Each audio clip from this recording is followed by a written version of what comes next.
हाँ, मीत को सिगरेट का प्राइस पता था।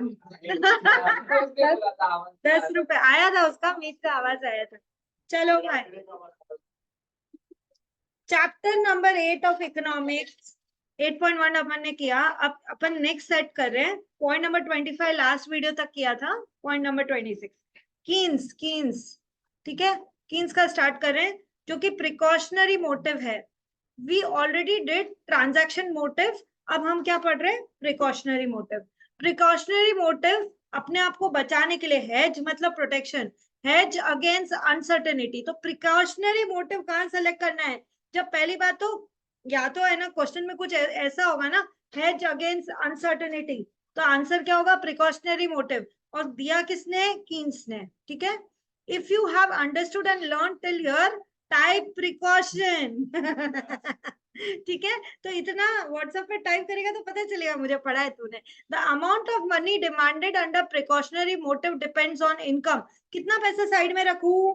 किस पे डिपेंड करता है? तेरी इनकम पे। भाई गरीब जो कमाई कम रहा है वो कम ही पैसा रखेगा ना साइड में, और तेरी इनकम भारी है तो भारी भरकम रख, ठीक है। प्रिवेलिंग इकोनॉमिक और पॉलिटिकल कंडीशंस, जैसे बोलते हैं कि एकदम मार्केट कैसे ऊपर भागा था, यदि बोलते हैं कि हाँ हाँ पॉजिटिव है, मिस्टर नरेंद्र मोदी आएंगे, तो सेंटिमेंट्स का भी तो काम चलता है ना। तो पॉलिटिकल कंडीशंस कैसी है, उस हिसाब से कितना पैसा तेरे को साइड में रखना है प्रिकॉशनरी मोटिव के लिए, वो भी देखा जाता है। Then personal characteristics. अब तुम्हारे इंसान का अपना खुद का होता है। कोई बोलता है हाँ यार जो होगा देखेंगे, इतना फर्स्ट क्लास ऑप्टिमिस्टिक। कोई होता है दुनिया डूब जाने वाली है, ये समुद्र पूरी मुंबई को लेके जाएगा, ऐसा भी सोचते हैं, गलत गलत। तो वो होता है, एक होता है ऑप्टिमिज्म, एक होता है pessimism, positive negative. And four sightedness. कई बार तुम लोग को पता है, फोर साइटेडनेस सीखना है तो हमारे से ऊपर वाली जनरेशन जाओ, मतलब तुम और एक ऊपर स्टेप, दादा नाना ये सब जाओ, तो वो लोग इंटरेस्ट रेट के लिए बात करते थे ना, फोर साइटेडनेस। ओके, तो ये हुआ,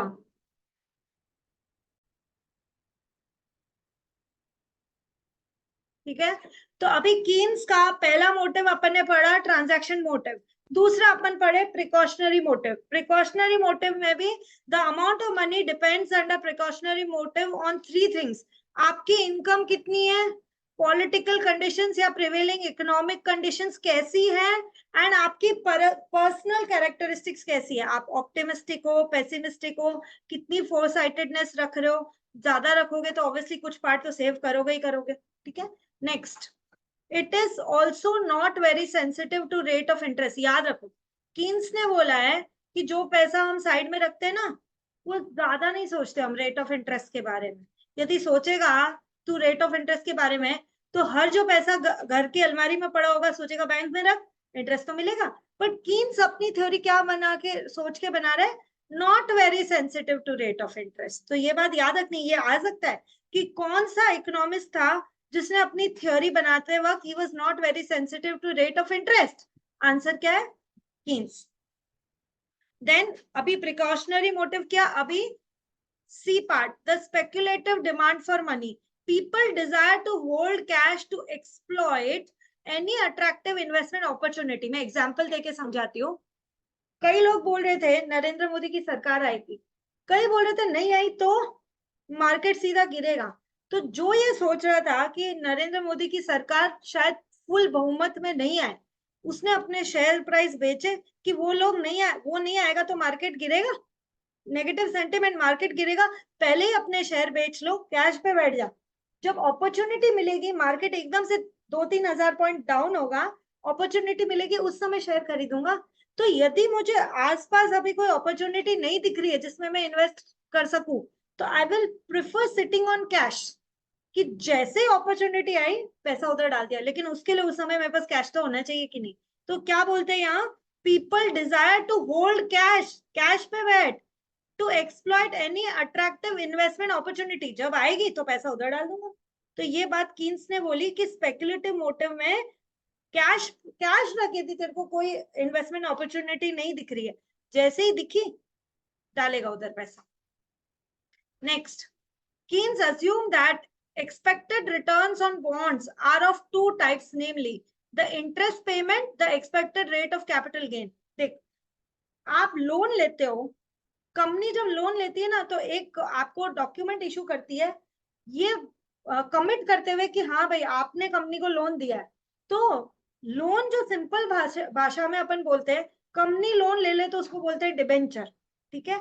और डिबेंचर जैसा ही नेचर होता है बॉन्ड्स का, समबडी टेकिंग लोन, तो इंटरेस्ट तो भरना पड़ेगा उसके ऊपर। तो अब दो बातें हो सकती है, देखो, या तो हम बॉन्ड कब खरीदेंगे एज जनता, हम बॉन्ड कब खरीदेंगे, या तो बैंक दे रही है 4% इंटरेस्ट और वो बॉन्ड दे रहा है 10% इंटरेस्ट, तो यार बैंक में नहीं रख के और 6% का फायदा, बॉन्ड खरीद लो, अपने को हर साल 10% का इंटरेस्ट मिल जाएगा, पहली बात। या तो तुम तब खरीदोगे बॉन्ड जब इंटरेस्ट रेट अट्रैक्टिव हो। दूसरी बात, तुम तब खरीदोगे बॉन्ड, वो एक बॉन्ड आज 1,000 रुपए का है फॉर एग्जाम्पल, तू सोच रहा है कि यार इसका अप्रिसिएशन होगा, एसर्ट एसर्ट है, तूने इन्वेस्टमेंट किया है बॉन्ड में, कंपनी के लिए जो लायबिलिटी है उसने लोन लिया है, तूने कंपनी को लोन दिया है, तो बॉन्ड तेरे लिए तो एसर्ट हुआ क्योंकि तेरा इन्वेस्टमेंट है। तो पॉइंट ये है कि आज जो 1,000 रुपए का बॉन्ड है, तुम सोचो कि 2 साल बाद शायद वो 1,100 रुपए का हो जाएगा, तो 100 रुपए से अप्रिशिएट भी तो हुआ, तो वो अप्रिसिएशन कैपिटल गेन देके जाएगा कि नहीं, जब कैपिटल एसर्ट को बेचते हैं तो कैपिटल गेन होता है। तो दो चीजों का ध्यान रख, वापस बोलता हूं, क्या बोल रहे हैं, Keynes assume that expected returns on bond are of two types, namely the interest payment and the expected rate of capital gain। दो तरीके से बॉन्ड्स खरीदने वाले को फायदा मिलता है, या तो इंटरेस्ट से या कैपिटल गेन से। As per Keynes, you invest in bonds, it is an interest bearing instrument। Bond तो इंटरेस्ट बेयरिंग ही होता है ना, जस्ट लाइक डिबेंचर। जैसे यदि 10% डिबेंचर है मतलब वो 10% इंटरेस्ट दे रहा है, 12% डिबेंचर मतलब 100 रुपए का डिबेंचर है तो वो उसमें 12% ब्याज दे रहा है, 112 एंड में मिलेगा। So if market price of bonds increase and you sell, यदि बॉन्ड 100 रुपए का मान लो 120 हुआ, तुम बेचोगे 120 में, खरीदा था 100 में, तो कैपिटल गेन लगेगा ना, जो कमाया 20 उस पे, so there will be capital gain. तो पहली बात क्या बोल रहा है, पहली बात bond is a interest bearing instrument. दूसरी बात, बॉन्ड की प्राइस बढ़ गई, अप्रिशिएट हो गई, तो बढ़ी हुई प्राइस पे क्या लगेगा, कैपिटल गेन। तीसरी बात, at high rate of interest people will convert there cash balances into bonds. मेरे पास जो कैश है, अब बॉन्ड पे ज्यादा इंटरेस्ट मिल रहा है, कैश की बजाय बॉन्ड खरीद ले, इंटरेस्ट मिलेगा, कमाऊंगी, ठीक है। तो हाई रेट ऑफ इंटरेस्ट होता है तो पीपल अपने कैश को किस में कन्वर्ट करवा देते हैं, बॉन्ड्स में, because they get two things, first is high rate of return, that is interest, और फिर बेचेंगे तो कैपिटल गेन भी तो होगा, ठीक है। आज कोई घर खरीदता है तो ये सोचता है रह भी लूंगा, और घर अप्रिशिएट होगा तो वो जब भी यदि बेचना पड़ा बेचूंगा तो कैपिटल गेन भी होगा। तो सम वे आप बॉन्ड्स खरीद रहे हो तो आप समझो क्यों खरीद रहे हो, इंटरेस्ट मिल रहा है, और ऐसे बॉन्ड खरीदो ना जो अप्रिशिएट भी होते हैं, ठीक है, तो जब बेचेंगे तो कैपिटल गेन भी कमाएंगे। Next, note that market value of bonds and market value of interest are inversely related. समझो भाई समझो, क्वेश्चन तो बन रहा है इधर, ध्यान देना नेतन, क्या बोल रही हूँ। Note that market value of bonds, bonds की market value and rate of interest and market value of interest are inversely related.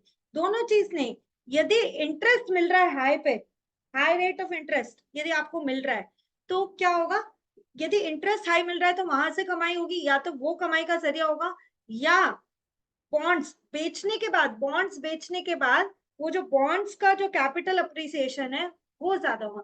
दोनों में से एक बेटर होगा तो आप बॉन्ड खरीद लोगे। A rise in the market rate of interest leads to decrease in market value of bond. या तो तू इंटरेस्ट से कमा लेगा, तो अपना सारा पैसा तूने बॉन्ड्स खरीदने में लगा दिया, तो अब इंटरेस्ट आता रहेगा तेरे पास, तो इंटरेस्ट से पैसा मिल रहा है तो market value of bond decrease होगी। रिलेशनशिप कैसा है, इनवर्स है। And a fall in market rate of interest, यदि इंटरेस्ट घट गई है, a fall in market rate of interest, तो फिर जो बॉन्ड की मार्केट वैल्यू है वो बढ़ जाएगी। तो दो चीज का इनवर्स रिलेशनशिप है, वापस बोल रही हूँ, market value of bonds and market value of interest direct relation नहीं है, एक चढ़ रहा है तो दूसरा चढ़ रहा है, ऐसा नहीं है, इनवर्स रिलेशन है। एक चढ़ रहा है तो दूसरा घट रहा है। यहाँ पे वापस से क्लियर एमसीक्यू बन रहा है। देखो यदि है ना, एक बात बताओ, मैं इन्वेस्टेड कब रहूंगी? दो दो चीज हो सकती है कि यदि मुझे मार्केट में इंटरेस्ट ही बहुत अच्छा मिल रहा है तो मैं इंटरेस्ट रख के रखूंगी, ठीक है। तो मैं मार्केट में आएंगे नहीं बॉन्ड्स बिकने, क्योंकि मुझे इंटरेस्ट अच्छा मिल रहा है तो मैं क्यों बेचूंगी। इंटरेस्ट अच्छा नहीं मिल रहा है तो मैं कैश पे रहूंगी। जब कैश पे रहूंगी तो मैं उस कैश से क्या कर सकती हूँ? बॉन्ड खरीदूंगी। खरीदूंगी, उसका वैल्यू अप्रिशिएट होगा तो मैं उसको बेचूंगी और कैपिटल गेन कमाऊंगी। तो या तो इस चक्कर में पड़ूंगी कि इन्वेस्टेड रहूं इंटरेस्ट के लिए, या नहीं मिल रहा है तो वापस कैश कर लूंगी, क्योंकि और उस पैसे को मैं बॉन्ड खरीद मैं यूज कर लूंगी, ठीक है। तो करंट रेट ऑफ इंटरेस्ट देखो please notes. Current rate of interest है actual rate versus critical rate of interest. Critical मतलब क्या है? नॉर्मल जो होना चाहिए। करंट मतलब एक्चुअल, क्रिटिकल मतलब नॉर्मल जो होना चाहिए। यहाँ फिर से एमसीक्यू बना, हर छोटी चीज स्टडी मैट के कोने से वो एमसीक्यू बनाते हैं, अपन को उसी को तो अच्छे से करना है। हाँ, जो जो कि होना चाहिए था। करंट मतलब जो एक्चुअल दे रहे हैं, और नॉर्मल मतलब जो कि होना चाहिए था, है ना। आज करंट में तुम जैसे बच्चे हो और मैं बोलूं क्रिटिकल जो मम्मी चाहती है कि तुम कैसे होने चाहिए थे, ओके। तो current rate of interest is actual, critical rate of interest is normal जो होना चाहिए था। व्हाट वेल्थ होल्डर थिंग्स, देखो करंट रेट यदि 10% है, देखो एग्जांपल से समझेगा बेटा। करंट रेट यदि 10% है और क्रिटिकल रेट जो होनी चाहिए थी वो 6% है, तो क्या होगा? Then he expects the rate of interest to fall. जो होनी चाहिए थी 6% है और आज तुम 10 पे पढ़े हो, तो 10 धीरे धीरे धीरे 6 तक तो आएगी आएगी, क्योंकि होनी 6 ही चाहिए थी। When rate of interest falls, rate of interest जब गिरेगी तो बॉन्ड प्राइस क्या होगा? बढ़ेगी। When rate of interest falls bond prices increases, so that time he will hold his asset portfolio and buy bonds। जब रेट ऑफ इंटरेस्ट गिर रही है, मुझे नहीं चाहिए वो इंटरेस्ट के कारण अपना लॉक इन, तो मैं कैश पे आ जाऊंगी, वो कैश से मैं बॉन्ड्स खरीदूंगी। When rate of interest fall bond prices increase, so that time we will hold his asset portfolio and buy bonds, then will try to convert their cash holdings into bonds। तो interest तो मिल नहीं रहा था तो cash कर लिया, वो cash से खरीदूंगी क्या? बॉन्ड्स। तो जब भी करंट रेट बोले तो वो एक्चुअल है, जब भी क्रिटिकल रेट बोले तो वो नॉर्मल है या जो होनी चाहिए वो रेट है। तो जब करंट रेट ज्यादा होगी क्रिटिकल से तो अल्टीमेटली तो उसको फॉल होके आना ही पड़ेगा क्रिटिकल रेट तक। तो जब भी इंटरेस्ट रेट कम होती है तो आप करते हो उसका कैश और फिर खरीदते हो उससे बॉन्ड, ठीक है। नेक्स्ट देखो, होगा लेकिन मतलब अपने को क्वेश्चन में दिया होगा कि इतना है, हर इकोनॉमिक साइकिल के साथ रेट चेंज होता है, ठीक है। If current rate of interest is 6% and critical rate of interest is 10%, उल्टा कर दिया भाई। अब 6% है करंट, लेकिन क्रिटिकल या जो होना चाहिए वो 10% है, तो क्या होगा? His asset portfolio would consist only of cash. भाई मिल क्या रहा है? करंट रेट ऑफ इंटरेस्ट 6%, तो पूरा कैश पे आ जा। He expects interest rate to rise in future, होगी ना 10%, तो मैं इंटरेस्ट के चक्कर में अभी एक बार कैश पे बैठूंगी। So his asset portfolio would consist only of cash. He expects interest rate to rise in future. आना ही पड़ेगा, आना ही पड़ेगा। हाँ, when current rate of interest is equal to critical rate of interest, मान लो इक्वल आ गई 10 is equal to 10, when current rate of interest is equal to critical rate of interest, wealth holder is indifferent of holding either cash or bond। अब इधर भी 10 है इधर भी 10 है, cash भी ले ले या बॉन्ड भी ले ले फर्क नहीं पड़ता, दोनों जगह सेम ही है। Speculative demand for money and interest are inversely related, remember बार बार बोला है। Interest rate and speculative demand for money are inversely related. यदि इंटरेस्ट रेट ज्यादा होगी तो डिमांड फॉर मनी कम होगी ना।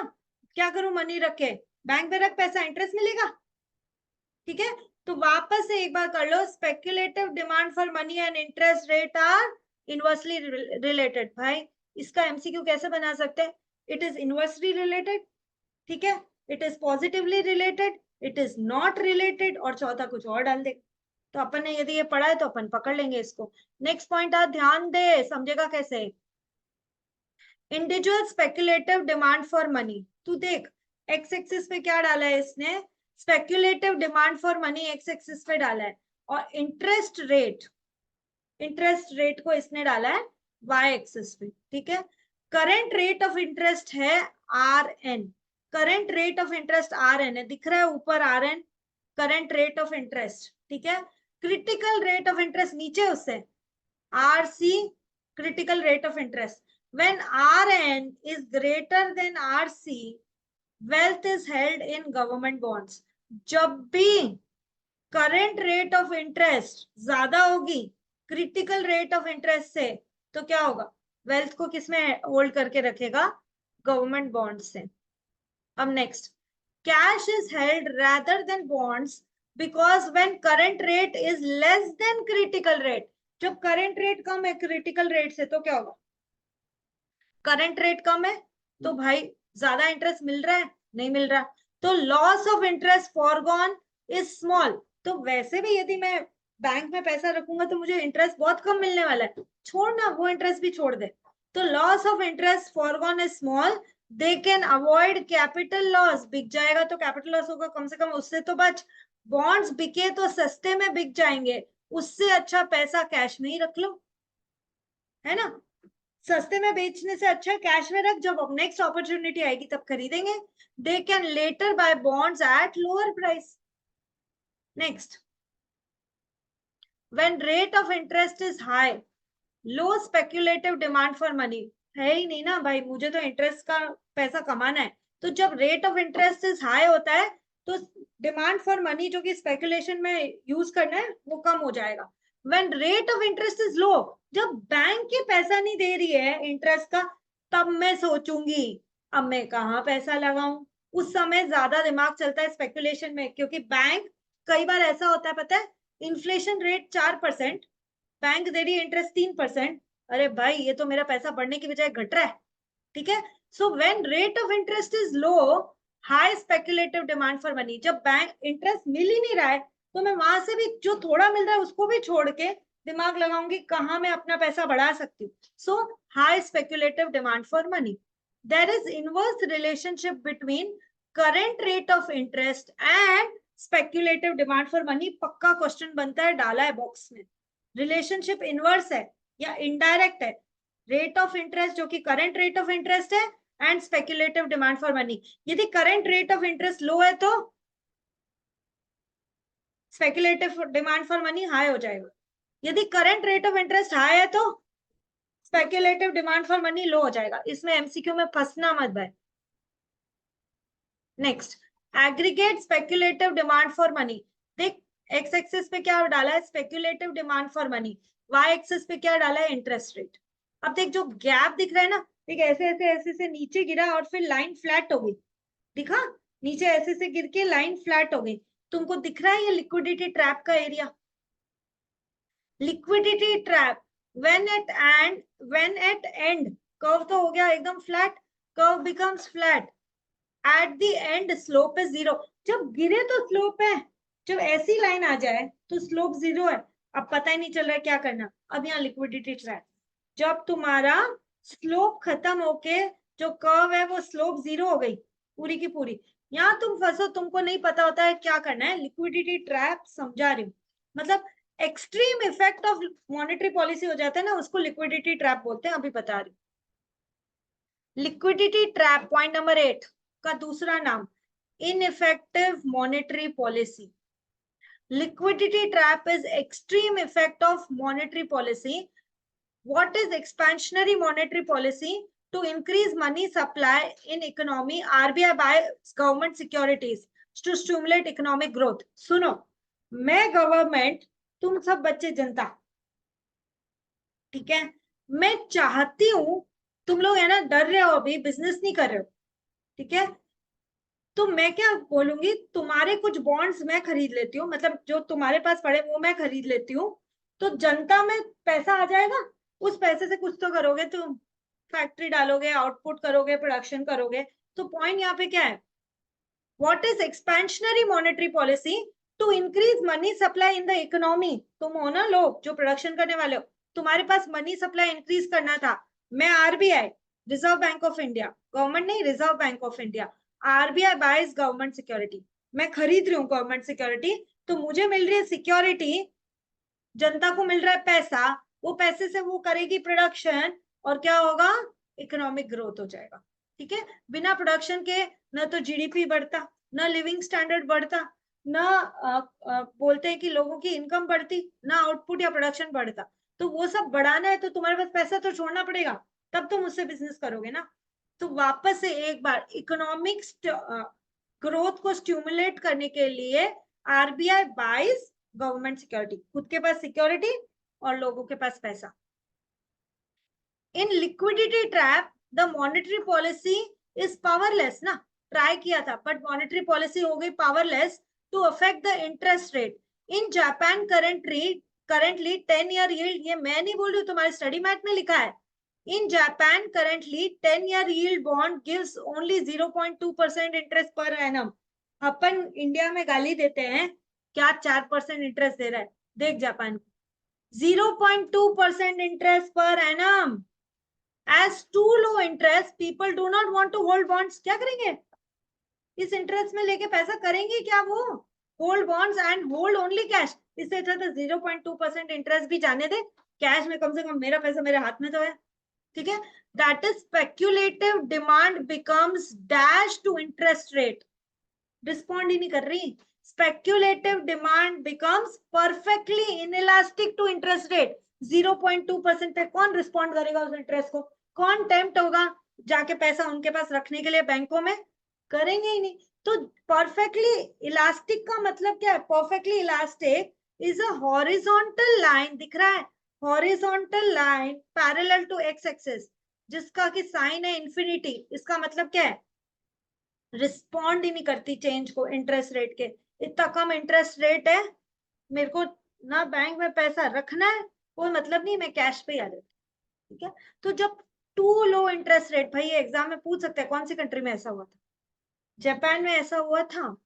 People do not want to hold bonds and hold only cash, speculative demand becomes perfectly elastic to interest rates. There is a liquidity trap at short term 0% interest rate। तो 0% interest rate होगा तो liquidity trap ही और है क्या। The liquidity trap is synonymous with ineffective monetary policy। आप interest rate को ऊपर नीचे यूज करके और है ना फर्क लाना चाहते हो इकोनॉमिक ग्रोथ या डेवलपमेंट में, नहीं हो रहा। Bank of Japan experience is real life example of Keynesian economic theory. Exam में पूछ सकता है बैंक कौन सा है, तो आंसर होगा बैंक ऑफ जापान। अब point number 29, post Keynesian developments, the theory of demand for money.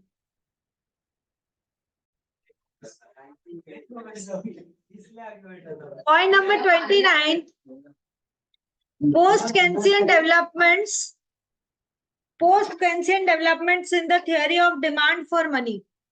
देखो, एक बॉमल करके एक इकोनॉमिस्ट था 1952 में, याद करो इसका साल। टॉबिन करके एक था 1956, हाँ याद करने पड़ेंगे साल, हाँ याद करने पड़ेंगे। Developed a deterministic theory of transaction demand for money known as inventory theoristic approach which emphasis on store of value. क्या अपन केंसियन पढ़े, अब पोस्ट केंसियन, केंसियन के बाद कौन आए, Baumol Tobin, Baumol Tobin, Baumol Tobin. नाम है उनका, अरे नाम है, कल को तुम बोलो टीकू मिस कैसा नाम है, अरे भाई है ना। ठीक है, अब बॉमल और टॉबिन एक दूसरे का नाम रख लो, बॉबन टॉबिन, 2 मिनट में याद हो जाएंगे। ठीक है, सो बॉमल 1952, टॉबिन 1956। इन्होंने एक deterministic theory of transaction demand for money निकाली, नोन एज, इनकी थ्योरी का नाम क्या, इन्वेंटरी थ्योरेटिक अप्रोच। जो कि क्या बताती है, एम्फेसिस करती है स्टोर ऑफ वैल्यू पे। The inventory theoretic approach, money real cash balance was essentially viewed as inventory held for transaction purpose. जो अपन पैसे में रखते हैं ना ट्रांजैक्शन पर्पस, तो वो ट्रांजैक्शन पर्पस के लिए पैसा होना जरूरी है। ये क्या बोल रहा है, in inventory model it assumes that there are two media for store of value. First is money, money तो जो पैसा पड़ा है वो है. Second is interest bearing alternative financial asset. कोई भी financial asset जिसपे interest मिलता है तो उसको भी हम लोग क्या बोलेंगे, store of value. एक तो money, दूसरा interest bearing alternative financial asset. अब next point पे आ जा. हम लोग पोस्ट केंसियन पढ़ रहे हैं, केंसियन खत्म कर चुके हैं. There is a fixed cost of making transfers between money and such alternative financial asset. Example, brokers commission and brokers charges. यदि मुझे मनी से इंटरेस्ट बेयरिंग फाइनेंशियल एसेट खरीदना है, फ्री में नहीं आएगा, ब्रोकर को चार्ज देना पड़ेगा. आज तुझे शेयर खरीदने पड़ते हैं, ब्रोकरेज देनी पड़ती है, कमीशन देना पड़ता है, वापस बेचता है तो भी. तो वो यही बोल रहा है कि भाई दो है स्टोर ऑफ वैल्यू, एक मनी, दूसरा इंटरेस्ट बेयरिंग फाइनेंशियल एसेट. इससे इधर आना है या इससे इधर जाना है, ब्रोकर को कमीशन या ब्रोकरेज दे वो लगती है. ठीक है, किसके हिसाब से लगती है, कौन थे इकोनॉमिस्ट, नाम बताना. बॉमल और टॉबिन. ठीक है, मैं क्लास में ऑल्दो देखो ये सब लर्न करने का तरीका बता रही हूँ. मतलब मेरा कोई इंटेंशन नहीं है किसी को भी हर्ट करने का. सुनो तो बॉमल और टॉबिन पोस्ट कैंसियन. ठीक है, तो एक क्लास में एक बच्चा बोल रहा था टॉमी ने बो किया.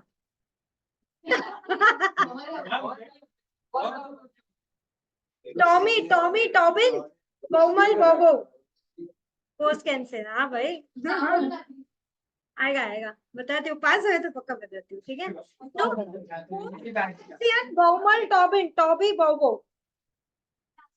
टॉमी बोबो, कैसे भी करके याद कर भाई, याद कर. नहीं तुमको सिर्फ टिक करना होता है, तो तुम टॉमी टॉम टॉबल बोबो बॉमल करके टिक करके आ जाना तुम. ठीक है, formal assets that individuals hold money for transaction purpose. नीचे ब्रेड लेने जाना है तुझे तो भाई पहले एफडी नहीं तोड़वाएगा, कुछ तो पैसा घर में होल्ड करते हैं. क्यों, फॉर ट्रांजैक्शन पर्पस. आज सब्जी खरीदनी है, कोथमीर खरीदना है, ब्रेड खरीदना है, आलू खरीदना है, ट्रांजैक्शन पर्पस के लिए हम लोग कैश होल्ड करके रखते हैं. समझ में आया. ये नहीं कि मम्मी बोलेगी बेटा जाके एफडी तोड़वा वो 100 रुपए की, फिर जाके सब्जी लेके आ. ऐसा कौन करता है. You hold some cash for transaction purpose. They also incur cost when they hold for inventory of money. That cost is called as opportunity cost. वही पैसा बैंक में रखा होता तो इंटरेस्ट मिलता, वो इंटरेस्ट छोड़ा ना. कॉस्ट, अपॉर्चुनिटी कॉस्ट का ये क्या है डेफिनेशन.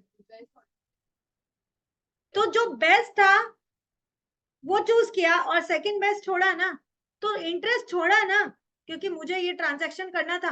तो वो कैश, हार्ड कैश रखने के लिए मैं there is a opportunity cost, interest छोड़ना पड़ा मुझे. Forgone cost is called as opportunity cost. जो छोड़ा उसको अपॉर्चुनिटी कॉस्ट बोलते हैं. कैश बैंक में होता है तो इंटरेस्ट मिलता है, लेकिन मैंने ट्रांजैक्शन पर्पस के लिए कैश रखा तो मुझे कोई इंटरेस्ट नहीं मिल रहा है. सेविंग डिपॉजिट और फिक्स डिपॉजिट और बॉन्ड्स और shares can be used to invest wealth. लेकिन मैंने तो उसको कैश में रखा ट्रांजैक्शन पर्पस के लिए, तो मुझे ना इंटरेस्ट मिला ना कैपिटल अप्रिसिएशन मिला, बस जाएगा, खर्चा हो जाएगा. Bonds and shares higher return but risky. Bonds और शेयर्स हाई रिटर्न देते हैं बट थोड़े रिस्की होते हैं. सेविंग डिपॉजिट, जो बैंक में अपन पैसा रखते हैं, saving deposit, returns are very low but less risk. तो अपन हमेशा एक बैलेंस बिठाते हैं, तो प्लीज ये याद करो. शेयर्स और bonds high risk high return. वापस बोलती हूँ, shares and bonds high risk high returns, but saving deposit low risk, तो रिटर्न भी तो लो है. सेविंग डिपॉजिट में जाके पता करो क्या रेट ऑफ इंटरेस्ट है. Next, Baumol and Tobin, Tommy किया बहु. ठीक है, Baumol and Tobin proclaim that transaction demand for money depends on rate of interest. भाई देखो इधर, क्या कीन्स ने बोला था रेट ऑफ इंटरेस्ट ज्यादा कोई मायने नहीं रखता, याद है? जबकि बॉमल और टॉबिन क्या बोल रहे हैं, transaction demand for money depends on rate of interest.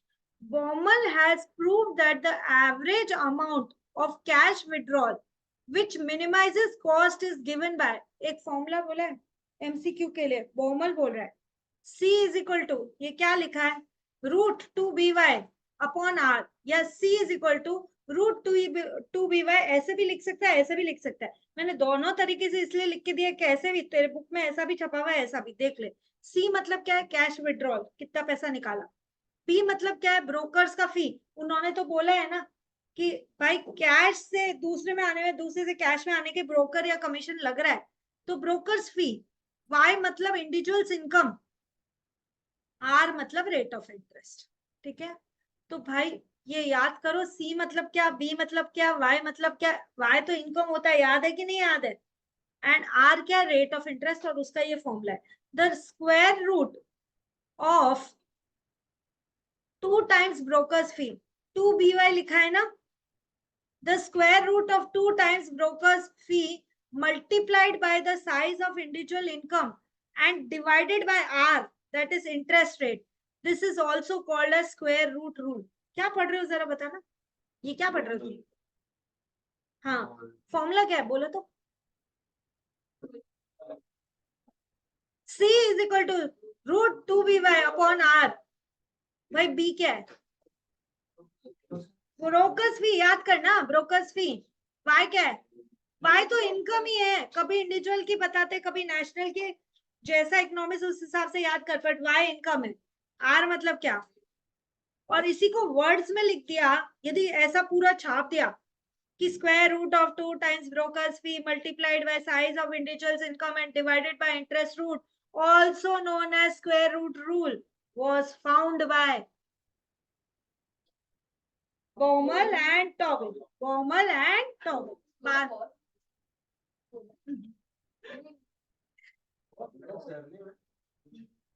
नाम बॉमल, पीछे बॉमल और टॉबिन ही है।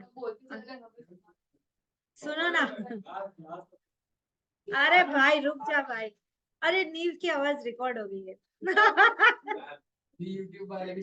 हाँ, रुक भाई, खत्म कर दे, ऐसे बीच में नहीं बोल सकते।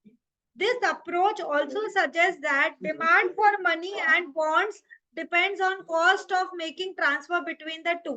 देखो, मनी और बॉन्ड्स ट्रांसफर करना, पैसा इधर से उधर, क्या लगेगा बीच में, कॉस्ट। उस कॉस्ट को क्या बोलते हैं।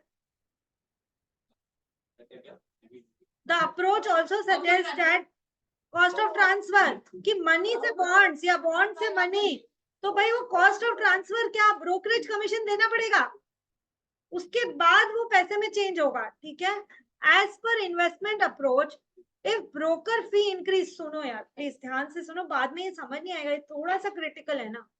इफ इन्वेस्टमेंट अप्रोच, यदि ब्रोकर की फी इंक्रीज हो जाती है, cost of transfer will be more leading to lower transactions. या ब्रोकर की फी इंक्रीज हो रही है तो तुमको फी ज्यादा देना पसंद होगा कि कम, ब्रोकर को तुम बता दो। कम ही देंगे ना, तो जब कम फी देनी है तो ट्रांजैक्शन भी कम ही करो, lower transactions. Money cash demand deposit returns 0% है, रिस्क फ्री है ये। बॉन्ड्स अभी बोला था, बॉन्ड्स और शेयर्स में high risk high return, risk free है। मनी कैश डिमांड डिपॉजिट, जा खिड़की पे बैंक की खड़े हो, मेरे अकाउंट से इतना पैसा निकाल के दो, क्या है वो, demand deposit. Next, asset allocation is individual choice, how much proportion of risk free and how much risky। ये तो तुम ऑप्टिमिस्टिक हो पेसिमिस्टिक हो, तुम्हारे रिस्क लेने की कितनी ताकत है, उस पर डिपेंड करेगा ना कि तुम्हारा पोर्टफोलियो है कैसा, कितना रिस्की कितना रिस्क फ्री। तुम ज्यादा बॉन्ड्स रख रहे हो, शेयर्स रख रहे हो, या ज्यादा कैश रख रहे हो, डिमांड डिपॉजिट रखते हो, तुम्हारे रिस्क लेने की कैपेसिटी पे डिपेंड करेगा। अब देखो, बॉमल टॉबिन, पहले कीन्स भी कर लिया, बॉमल भी कर लिया, टॉबिन भी कर लिया, अब नेक्स्ट आ जाओ Friedman. Friedman's restatement of quantity theory, Milton Friedman, इसका पूरा नाम है मिल्टन फ्राइडमैन, 1956 है ना। मिल्टन फ्राइडमैन, जो कि 1956 में एक्सटेंडेड कीन speculative money demand with in the framework of एसर्ट price theory. सुनो, अब बीच में आया फ्राइडमैन, ठीक है, उसने एक्सटेंड किया कीन्स की स्पेक्युलेटिव मनी डिमांड की थ्योरी को with in the framework of एसर्ट price theory. क्या पूछेगा इसमें से पता नहीं।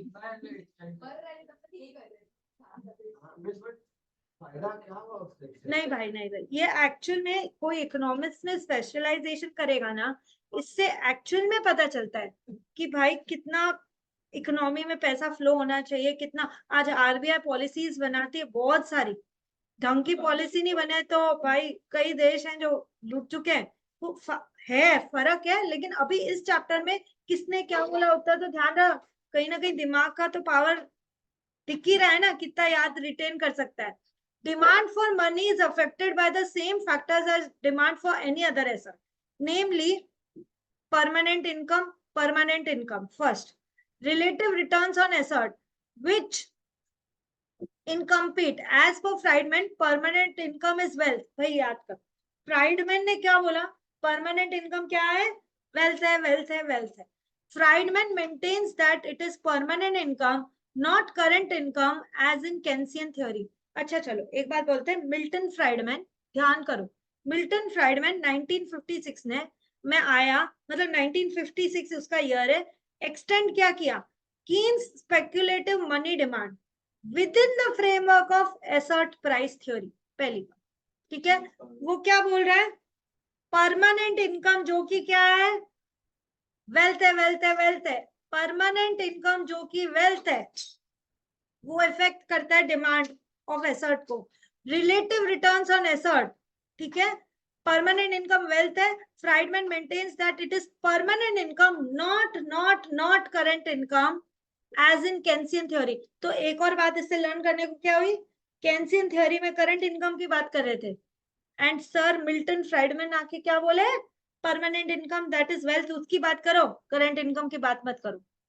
To Friedman money is a good like any other good, दाल चावल आटा, money is also good. Friedman ने क्या बोला, money is a good.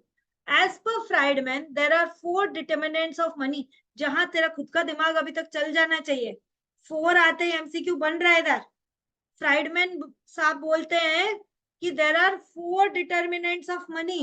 First, total wealth.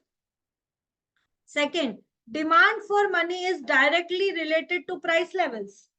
यदि प्राइस लेवल्स हाई हैं, मैं ज्यादा पैसा मांगूंगी ना, आज किसी की सैलरी 1 लाख रुपए महीना है, वो बोलेगा सर हमारा खर्चा भी नहीं चलता है, बच्चों की फीस भरू, खाना खरीदू, रेंट भरू, मैं करूँ क्या, महंगाई इतनी, आप मेरी सैलरी बढ़ाओ। So demand for money is directly related to price levels. Please सुनो मेरी बात, प्राइस लेवल बढ़ रहे हैं तो डिमांड फॉर मनी बढ़ रहा है, ये रिलेशनशिप कैसा है, डायरेक्ट, डायरेक्ट रिलेशनशिप है ना, एक बढ़ता है दूसरा घटता है, तो इनवर्स या इनडायरेक्ट है भाई, प्लीज समझो। फ्राइडमैन साहब आके बोलते हैं 4 determinants of money, first is total wealth, second demand for money is directly related to price level, third demand for money rises if opportunity cost of money holding falls, that is interest rate, यदि interest rate गिरा, demand for money rises if opportunity cost for holding money falls, that is interest rate fall हो गया, ठीक है, तो अब interest rate गिर चुका है, इतना पैसा तो मैं कर नहीं, इंटरेस्ट में कमा नहीं पा रही हूँ, कहीं और तरीके से कमाना तो पड़ेगा। सो demand for money rises if opportunity cost of money holding, interest rate गिरेगा, डिमांड फॉर मनी बढ़ेगा। अब इंटरेस्ट रेट गिर गया है, बैंकों में रख के भी कुछ फायदा है नहीं। Demand for money is influenced by inflation, ये तो हमेशा ही होता है ना, 2 और 4 पॉइंट तो सेम है, प्राइस लेवल से इन्फ्लेशन रिश्ता रखता है कि इन्फ्लेशन बढ़ेगा तो प्राइस लेवल बढ़ेगा, इन्फ्लेशन घटेगा तो प्राइस लेवल घटेगा। तो demand for money is influenced by inflation, ये तो 4th पॉइंट तो सेकंड जैसे ही लग रहा है कि डायरेक्ट रिलेशन है। तो प्लीज, क्या फ्राइडमैन बोलता था मनी भी एक गुड ही है, हाँ है, बोलता था वो ये बात। The nominal demand for money is a function of total wealth, nominal demand for money is a function of total wealth. तो ये भी इसने बोला है कि भाई टोटल वेल्थ से रिश्ता है। टोटल वेल्थ क्या होता है? Permanent income upon discount rate. Formula तुम्हारे मैट में है भाई, बॉटल तो मत गिलाओ। चलो, total wealth is equal to, please please थोड़ा सा ध्यान रखो, थोड़ा सा अटेंशन दो, सुनोगे तो भी कहीं ना कहीं क्लिक हो जाएगा एग्जाम में। Total wealth is equal to permanent income upon discount rate. Friedman says total wealth is average of 5 assets. कौन सा 5 एसेट्स? मनी, बॉन्ड्स में पैसा डाल, इक्विटी। क्या बॉन्ड्स और इक्विटी हाई रिस्की होते हैं? हाँ होते हैं। Physical capital and human capital. भाई physical capital and human capital क्या हुई? फिजिकल कैपिटल, देखो दो तरह का कैपिटल। आज इंडिया ह्यूमन कैपिटल में बहुत स्ट्रांग है। देश की जनता है, काम कराओ, 12 घंटे 14 घंटे करेगी। यही यूएस यूके के लेबर को बोल 8 घंटे, सर छुट्टी, बाय बाय टाटा, कल मिलेंगे। ठीक है, हम ह्यूमन कैपिटल में स्ट्रांग है।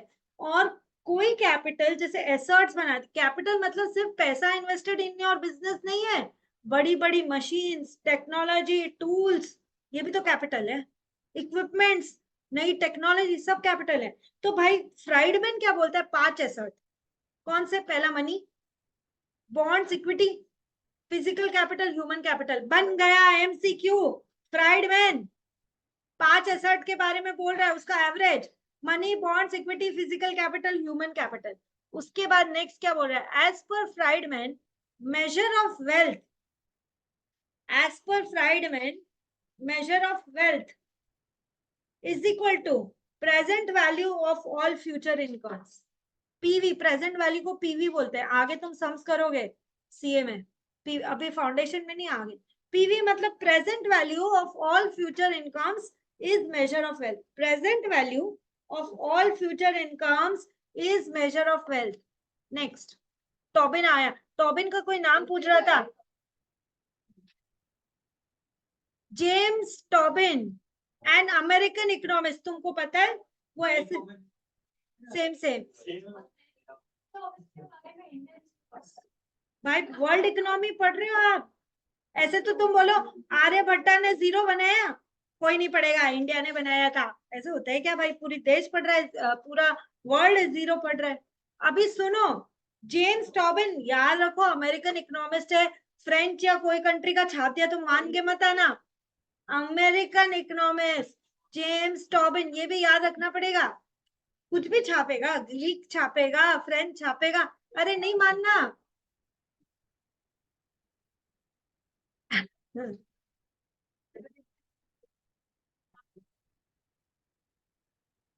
Henry फेवल।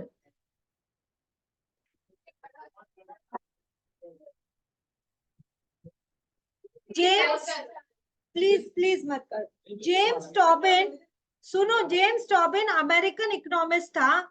Says as investor is faced with the problem of what proportion of his portfolio of financial asset he should keep in form of ready money and in form of investment। तो उसको पता ही नहीं है, हमको पता नहीं चलता ना, what proportion of his portfolio should he keep in financial asset। तो he should keep in form of ready money and in form of investment, कि भाई थोड़ा मनी रख, थोड़ा इन्वेस्ट कर। According to Tobin, an individual's behavior shows risk aversion, which means they prefer less risk to more risk at a given rate of return। Please, Tobin ने बोला है risk Avision, उसने बोला है। रिस्क एविजन का मतलब क्या है? People prefer low risk as compare to high risk at a given rate of return। Risk aversion means avoiding or minimizing the risk। Tobin argues that a risk averter will not choose such a portfolio with all risky bonds or all greater proportion of them। मतलब balance करेगा, less risk वाला choose करेगा, Tobin बोलता है। ठीक है, वो ये बोलता है रिस्क एविएशन करेगा इन्वेस्टर, सारे हाई रिस्क वाले बॉन्ड्स और सारे हाई रिस्क वाले शेयर्स वो नहीं लेगा। वो एक पर्टिकुलर रेट पे अपनी रिस्क को मिनिमाइज करने की कोशिश करेगा। ये बात किसने बोली? Tobin. In cash and demand deposit, it's almost zero risk, but will also be getting no return। Cash और डिमांड डिपॉजिट, कैश रखा है, आज घर में कैश पड़ा है, क्या रिटर्न मिल रहा है उसका? उल्टा इन्फ्लेशन से वो घट जाएगा वैल्यू, ठीक है। कैश या डिमांड डिपॉजिट, बैंक की खिड़की पे जाके विड्रॉ कर लिया पैसा, नो रिटर्न। कैसे घटेगा मैं बताती हूँ। आज मेरी अलमारी में 100 रुपए का नोट पड़ा है, ठीक है। आज 100 रुपए में मैं मान ले बहुत बेस्ट क्वालिटी 1 किलो चावल लेके आ सकती हूँ, 100 रुपए का है। अब महंगाई बढ़ी, नेक्स्ट ईयर वो चावल हो गया 104 रुपए किलो। अब मुझे 1 किलो चावल चाहिए अगले साल, मेरे अलमारी में तो 100 रुपए है, चावल हो गया 104 का, एक्स्ट्रा 4 रुपए कहां से लेकर? तो इन्फ्लेशन से, सुनो, इन्फ्लेशन से जनरल प्राइस लेवल बढ़ता है और वैल्यू ऑफ मनी घटता है। इसलिए घर में पड़ा हुआ कैश बहुत ज्यादा, वो कई कभी कभी वीडियो आता है ना, लोगों के गद्दे के नीचे से धड़ा धड़ा पैसे निकलते हैं, है ना। भाई क्या कर रहे हो, भाई क्या कर रहे हो तुम है ना। Interest rate in cash demand deposit is always zero risk but will also be getting zero return. Risk नहीं है तो रिटर्न भी कुछ नहीं है उधर। Tobin says if interest of money decreases demand for holding money increases, होगा ना। इंटरेस्ट तो तुम दे नहीं पा रहे हो हमको, तो वहां भी पैसा रख के क्या करें, हम कैश पे बैठते हैं, जब अपॉर्चुनिटी आएगी तो सोचेंगे वो कम इंटरेस्ट भी नहीं चाहिए, उसको भी लात मार दी, ठीक है। जब अपॉर्चुनिटी आएगी तो स्पेकुलेटिव ट्रांजैक्शन करके पैसा कमाने की कोशिश करेंगे। तो इंटरेस्ट ऑफ मनी जब गिरेगा तो होल्डिंग ऑफ मनी बढ़ेगा, इंटरेस्ट ऑफ मनी जब बढ़ेगा तो होल्डिंग ऑफ मनी गिरेगा। डायग्राम देख, रेट ऑफ इंटरेस्ट है वाई एक्सिस पे, डिमांड फॉर मनी है एक्स एक्सिस पे। Downward sloping liquidity preference function curve. Rate of interest जब बढ़ा है तो डिमांड फॉर मनी कम है, देख ले, क्योंकि मैं कहाँ और पैसा लगाऊं, मेरे को तो इंटरेस्ट ही अच्छा मिल रहा है, पड़ा रहने दे उधर ही पैसा। एंड जब रेट ऑफ इंटरेस्ट कम है, देख वाई एक्सिस पे, जब रेट ऑफ इंटरेस्ट कम है तो डिमांड फॉर मनी ज्यादा है, तब मैं सोचूंगी अब क्या करूं, कौन सा बिजनेस करूं जिससे कि मैं थोड़ा पैसा कमा सकूं। Next, the cash balance approach of the Cambridge University economists established the formal relationship between demand for real money and real income. Cash balance approach नाम याद रखो फिर से। कैम्ब्रिज इकोनॉमिस्ट, कैम्ब्रिज यूनिवर्सिटी के इकोनॉमिस्ट थे, उन्होंने एक फॉर्मल रिलेशनशिप बताई है किसके बीच में, रियल मनी और real income. Keynes developed the money demand theory on the basis of explicit motives for holding money and formally introduced the interest rate as an additional explanatory variable that determines the demand for real balances. पहले starting ने बोला था, Keynes ने बोला था इतना कोई interest rate को हम नहीं मानते, फिर बाद में उसने इंटरेस्ट रेट को कंसिडर किया। Money is totally liquid asset. आज हर चीज, हर बिजनेस क्यों हो रहा है, आज कोई मान लो टी शर्ट बनाने वाला बिजनेस है, कर क्या रहा है, कपड़ा खरीद रहा है, बना रहा है, सिल रहा है, टी शर्ट बेच रहा है। अल्टीमेटली स्टार्ट किया था उसने अपने पैसे से रॉ मटेरियल खरीदने में, एंड किससे किया, सेल्स करके वापस पैसा बनाने में। तो पैसा सबसे लिक्विड एसेट है, मनी कैश सबसे लिक्विड एसेट है। हर बिजनेस को आप लिक्विडेट करोगे ना, मतलब बंद करोगे, एंड में पैसे में ही तो लाओगे उसको, और क्या करोगे। Money has temporary adobe of purchasing power and as an permanent store of value. देखो, टेम्पररी अडोब बोले तो पैसा का सामान खरीदने की क्षमता, purchasing power is temporary Adobe of money, लेकिन फिर परमानेंट नेचर, लेकिन मतलब क्वालिटी उसकी कि वो क्या कर सकता है। और परमानेंट अडोब क्या है, स्टोर ऑफ वैल्यू, और टेम्पररी अडोब क्या है, purchasing power. Once read theory summary for module 8.1, do questions from study material and do cracker. Cracker क्या होता है, जस्ट तुमको बताती हूँ, पास पेपर्स की एक बुक होती है। आज हमने खत्म क्या किया, 8.1।